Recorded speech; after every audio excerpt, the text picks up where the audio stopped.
Christine's Corner, and we're here with Rob Lamothe from Lamothe Sugar House in Burlington, Connecticut. I'd like to extend our thanks to Nutmeg TV for coming out today and doing a little bit on the Sugar House, where we started, where we're going. But we started in 1971. We had 7 taps. My brother is the one who came up with the idea that we started making maple syrup, and he was really quite a character. Both of our parents are French-Canadian. They came down from Quebec back in the early 40s, and neither one of them spoke English. And my brother said to me, "Why don't we start making some maple syrup?" And I said, "Leonard," I said, "we've never done this before, and our father and the mother have never done or made maple syrup, so it was going to be a real challenge." So I said, I was remodeling the farmhouse, working in it, and my brother said to me, "Where are we going to get the information to do this?" And I says, "I have no idea. Mom and Dad never made any syrup. They left the farm early in life." So we went to the library. We got a book, and we started reading up on it. As time went on, it was a great source for our kids to get outside and to play in the snow and collect sap with us. My wife and I were back to landers. What we did is we grew all of our own food back in the early 70s. So this was kind of a natural transition. We grew all of our own vegetables. We had pigs, we had cows, we had turkeys, we had chickens, and maple syrup fit the bill. So off we went. We boiled outside, and we had an open fire, and we started off with a couple of restaurant pans. We kind of, even that first season, we went to a laundry stove, and what we did is we boiled with that. We really didn't understand the transfer of heat, how to get it through the taps or the pans into the syrup. So we had a large learning curve. It was fun. But it brought our family together. Everybody had something to do, and we had a good time. But we got snowed on, we got rained on. It's that time of the year where the weather is very unpredictable. So we did that for 2 years, and then we decided we were going to build our first sugar house. That was a couple years afterwards, and we went up, we built the building in the summertime, and it was really great because I thought I died and went to heaven. We had hot water up there, we had water, we had electricity, I had a radio. I was in my glory. So it was really fun. We had a 2x6 evaporator, 2 feet wide, 6 feet long, and we had multiplied our taps by quite a few. We had 35, 55, 75 taps, got up to 100 taps, and the 2x6 would boil off about 25 gallons of water an hour. If you could really put a fan underneath it, it would get around 29 gallons. So we were making syrup. We were canning it up, putting it in ball mason jars, and we were putting it in the basement for our own use. And we gave some away at Christmas time. But what really changed the dynamics of our whole operation is one day I was boiling some sap, and a gentleman came up from the road, and he asked me if he could buy a quart of maple syrup. I said, "Sure." I think that's all that I made for the whole day. But I ran down to the house, I sanitized the ball mason jar, and I sold it to him. He was delighted.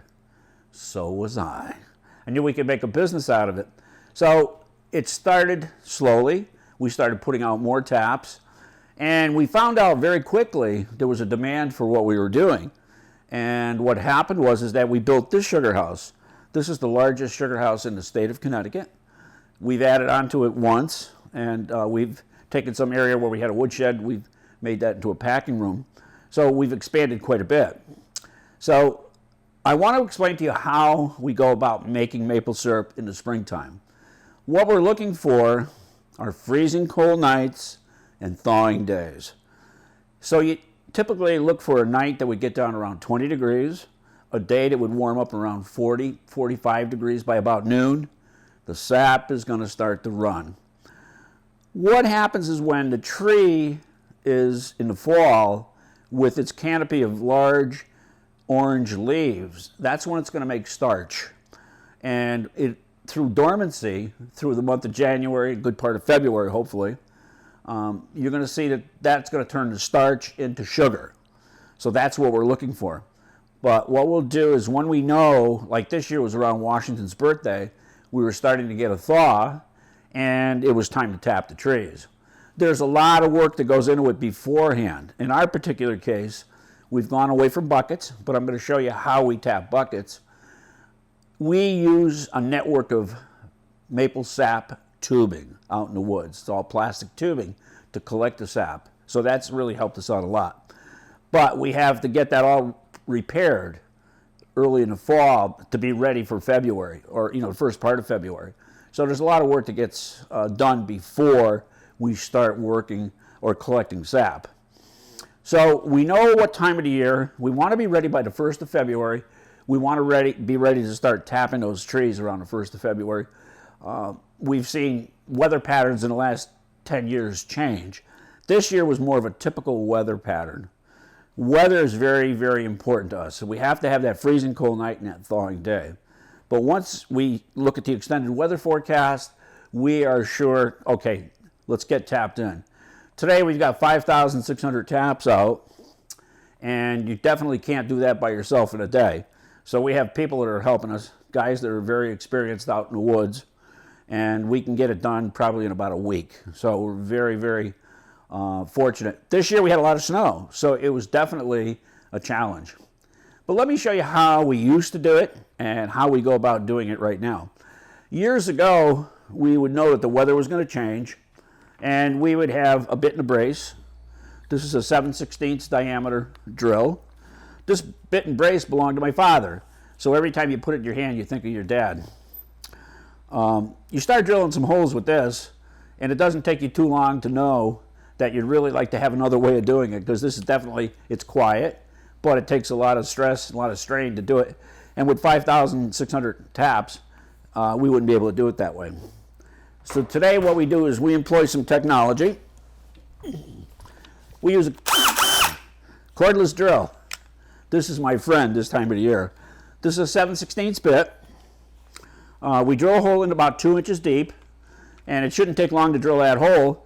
And as soon as we do, the sap is going to start coming out if the weather is conducive.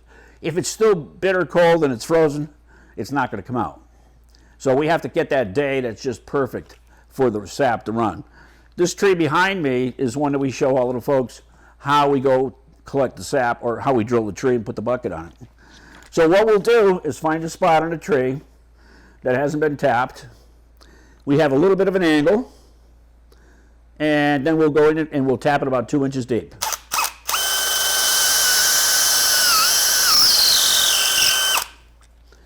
So now we've got the hole tapped, and what we're going to do is put in a sap spout. These are stainless steel sap spouts. They've got a little hole in the bottom of them. We have a hook that we can hang our bucket, and then you have the lip where the sap is going to come out. So we'll find that hole that we just drilled, and we gently tap it into the tree. We don't want to split the bark. Next thing we would do is put a 16-quart bucket on that tree, or on that spout. Sap will start coming out one drop at a time. I love that sound. Ka-ching, I mean drip, drip, drip. So we'll put it on a tree like this. And this week we've had some rain. So what we'll do is make sure we put a cover on it. This is the way it was traditionally done for hundreds of years. It's very time consuming to go to each tree, each bucket to empty them out. So today we do it a little differently, and I'm going to show you how we put the tubing in. But this is an age-old tradition, and when you see buckets hanging on a tree, you know the rite of spring is right around the corner. So what we'll do is we'll just, for demonstration purposes, I'll pull this spout out, and the hole heals itself over.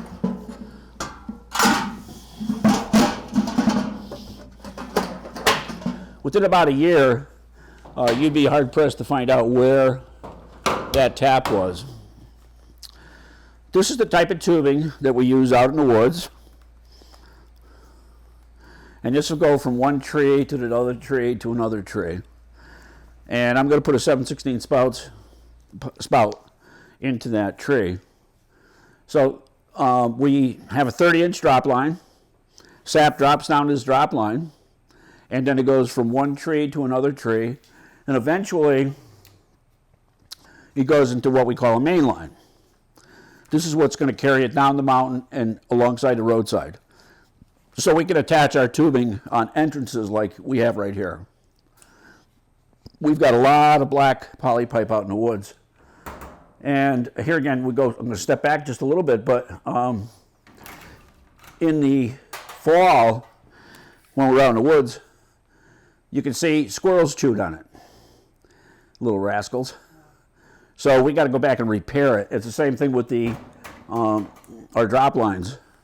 This was a deer that chewed on the tubing, and we just can't have that. It won't hold any vacuum. So what we'll do is we will take a sap spout. Let's see if we go back right in the same hole we were in. That'll work. You don't have to hit it on hard. And the sap will come down the drop line, and it'll go from one tree to the next tree to the next tree. So that's how we tap a sugar maple. The sugar maple sap is mostly water. It's about 98% water. It's about 2% sugar. We are after that 2%. So you can see we have a lot of water to boil off. On a really good day at the first part of the season, the sugar content could be up as high as 4%. As the season wears on, it goes 3%, 2%. Sometimes we start off the season at 1.5%. So we really never know exactly where we're going to be as far as sugar content goes. But we have to collect that sap every day that it's run because it's water. You have bright sunlight, and we talked about being above freezing. You have airborne bacteria. It's a perfect environment for fermentation. So what we want to do is get it back to the sugar house as quickly as we possibly can, and then we want to start to process it. In our case, we have, say, 5,600 taps out. We could possibly get a gallon of sap per day per tap. So the evaporator boils off 160 gallons of water an hour. So you can see I could be out here for 3 days straight. That is not the way we do it. We'd like to go to the other room, and what we're going to do is show you some of the technology that we employ to get rid of some of the water, or a lot of the water, 80% of the water. So we're going to go in the other room, and we're going to show you what we do there. All of the sap gets trucked in. We have to go collect it with a truck and a trailer. We bring back in about 1,575 gallons of sap per load. And we have a series of stainless steel tanks that are out in back of the sugar house, and the sap gets put into those tanks. And the first thing that we do is we filter all of our sap through a diatomaceous earth filter. It does 120 gallons a minute and brings it down to 5 microns, so it's very, very clean. The next thing we do is we run it through an ultraviolet light. The ultraviolet light kills all of the bacteria in the sap. All of the bacteria is going to get killed in the boiling process. But if we kill the bacteria quickly, we're going to have more sugar that's available to us. The bacteria gobble up, they eat up the sugar in that sap very quickly, and they multiply. So we want to kill the bacteria. From there, it goes into a reverse osmosis machine. This is technology that was developed back during the Second World War for desalinization of water, ocean water, seawater for ships, for men to drink, and women as well. This is a big time saver because the sap comes into this reverse osmosis machine, and we can get rid of 80% of the water in that sap before we start boiling. So it's a big time saver. We save a lot of fuel oil because we burn fuel oil for heating, and we've cut our carbon footprint by 80%. So this is a really great tool. This is the second one that we've had. This was part of a grant from the USDA and the Natural Conservation Resource Service. So we partnered with them, and we purchased this. This will be its 5th season. So this is my buddy this time of the year. It really helps me out quite a bit. We're going to go over into the evaporator room and we're going to go take a look at how the evaporator processes this concentrate. When we come out of this reverse osmosis machine, we go in at about 2%, and we're going to come out at about 8. I can come out at 12%. So we will take 43 gallons of sap that we would normally make a gallon of maple syrup out of, and we can reduce it down to 6 gallons of concentrate, which we can make a gallon of maple syrup. So you can see the reduction. So this is a real big time saver, and it's an energy saver, and it's something that's very useful for here at the sugar house. It was expensive. I think we paid around $22,000 for it. So well worth it though. It pays itself back. We'll go out in the RO, or the evaporator room. We're back in the evaporator room. This is where the magic happens. This is a stainless steel evaporator. This is state of the art. This is a second season, and very, very efficient. We've gained about 40% efficiency with this particular evaporator that we purchased last year, and it makes wonderful maple syrup. This is a far cry from where we started. Living on a farm, having a sugar house, you learn about efficiencies. You learn how not to waste. So what we have here is a preheater hood. This captures all of the steam, but we're utilizing the preheater hood, and we have a set of coils that are in that hood, pipes. There's well over 100 feet of pipe in that hood. So all of the steam that'll be coming off the flue pan goes around those pipes, and it preheats that concentrate up to 180 to 200 degrees. So basically, we only have to go about 10 or 12 degrees to get a rolling boil once it's in a flue pan. So we capture all of that steam and we utilize it. Once the circuit kind of starts, what you're going to find is that it'll come in through the preheater hood. Now it has to go into the flue pan. That flue pan is where everything happens. It's got channels in it that are 7 inches deep. And the fire runs up through the wide sections of those flues, and in the narrow sections that are 7 inches deep, we have concentrate. So it boils like you just wouldn't believe. We stay about 2 inches over the top of the flues, and it boils very, very quickly. We boil off about 80% of the water in that concentrate in the flue pan. What will happen, and it's only specific gravity that moves the heavier sweet concentrate from the back to the front. And what you'll see, there's a float box right here, and it's a continuous process. We don't shut it down. The concentrate will come through the plumbing, and it goes to the front syrup pans.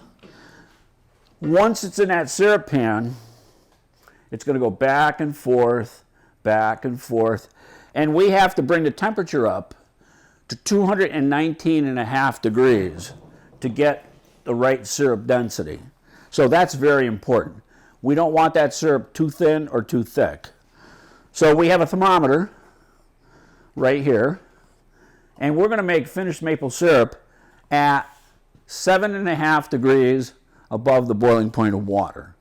So we want to check it with the dial thermometer, but we also want to check it with a hydrometer. I'm going to get a hydrometer for a second. So we're going to take a look at that thermometer. That's going to give us a rough idea of where we are. Again, 7.5 degrees above the boiling point of water for the given day is going to get us close. What we want to do is be spot on, so we're going to check it. We're going to take a sample of that hot maple syrup that we think is close. We'll fill this cup up with hot maple syrup, and we have a hydrometer. This hydrometer is calibrated by the Department of Agriculture every year. We gently put the hydrometer down into that syrup.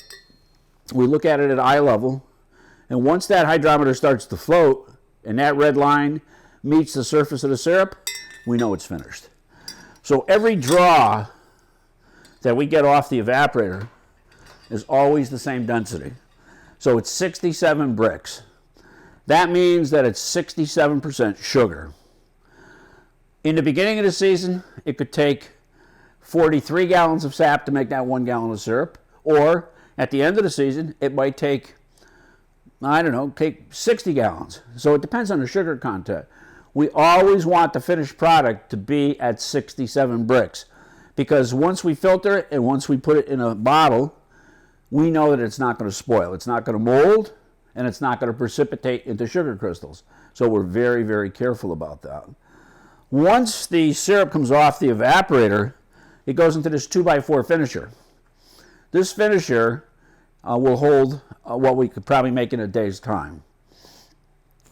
It's gas fired, and it's got 250,000 BTUs underneath it.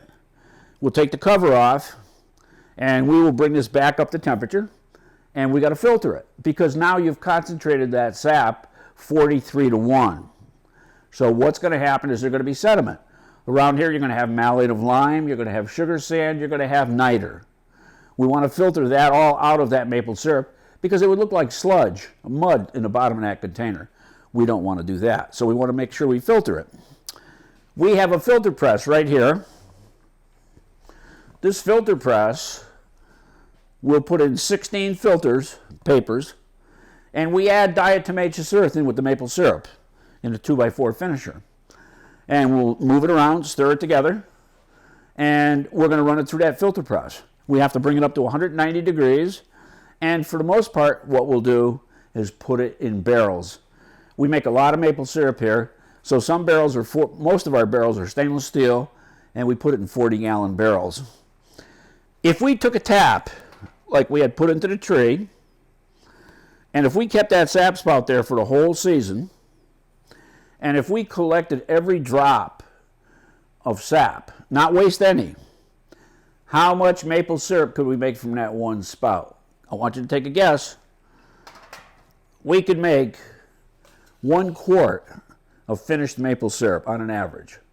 People are always trying to do a little bit better than that, but right now, for an average, I would say 1 quart is what that sap spout would produce over a season. When we started making maple syrup, it was early 1971. We were only making maple syrup, but what we found is that there was a lot of requests for maple confections. So we did a lot of value-added products. My wife was an excellent candy maker. She did a really great job. She understood the dynamics of the chemistry of sugar. And we were very successful. We had learned from some of the best in the business. We learned from Bob Coombs up in Jacksonville, Vermont. We learned from Lloyd Sipple in Bainbridge, New York, and a host of other people. And we took that knowledge and we utilized it to make maple candy, maple cream, maple lollipops, maple barbecue sauce, maple coated nuts. The list goes on and on and on. We just don't make, what's that, dear? Butter? Maple butter? Yeah, we make maple butter. That machine right back there is what I made. Built that back in 2002, and that is just for making maple butter. This lady knows what she's talking about. Maple cream, maple butter. If they say it's maple spread, it's not a pure maple product. What we make is a pure maple product. We've been very, very fortunate. We've had a lot of friends. We ran over the half-hour mark. Yeah, go ahead. Because Sliced and diced. Okay. Pretty good though, huh? yeah, real good. Huh? Real good. So what we did is we've learned, again, like from a lot of really good sugar makers. But one of the things that really hits a note with me is that as our children were growing up, this kept the family together. Today, I go back and I take a look where we came from and what we've accomplished. Today, more so than ever, it is extremely important to do a few things that are going to have long-lasting effects. That is, one, to take care of the environment. As I've demonstrated, we've cut our carbon footprint by 80%. Here again, too, when we did this evaporator last year, this is 40% more effective and more efficient than the other one. So we want to be good sugar makers. We want to be good farmers. We want to leave the planet in better condition than we found it. I always urge all of the visitors out to Lamothe Sugar House, pick up a soda can alongside the road, pick up a piece of paper. Sometimes they blow out of the back of a truck, but try to leave the area a little bit cleaner. Even if you have a 5-gallon bucket in the back of your truck, you can always pick up a few things, make the environment a little bit better. And first and foremost, I think maple sugaring keeps that family unit together. I think that's extremely important. My son, my daughter, my wife, friends, neighbors have all contributed to the success of Lamothe Sugar House. And I definitely hope that you will come out and visit with us, enjoy some of our French-Canadian hospitality, and we want to thank Nutmeg TV for coming out today. Thank you. Christine's card. You show it. Sir, What's that? you show the different. Yeah, I can show you those, sure. This here's a grading kit. Let's see, we kind of get it synchronized here a little bit. So what we'll do is once it comes off the filter press, we're going to take a sample of what we've just made, and we're going to put it in a clear glass bottle, and we're going to make a comparison what grade it's going to be. So this is grade A golden, which is made in the first part of the season. It's very, very delicate in flavor, has a very high sugar content when we get the sap, and it's very delicious. We make all of our pure maple candy out of golden. Then we make an amber maple syrup. That's made a little later on in the season. The sugar content goes down a little bit from the tree. We have to boil longer to get it to the right density, and that's got a very rich maple flavor. And then towards the end of the season, we're going to make a grade A dark.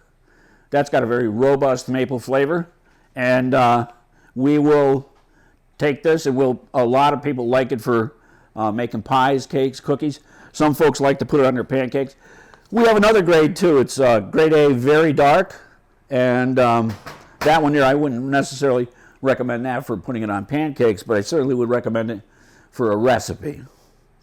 Some people use it for making pies, cakes, cookies. We raise hogs, so we use it in the curing process to give the bacon and hams a nice sweet taste.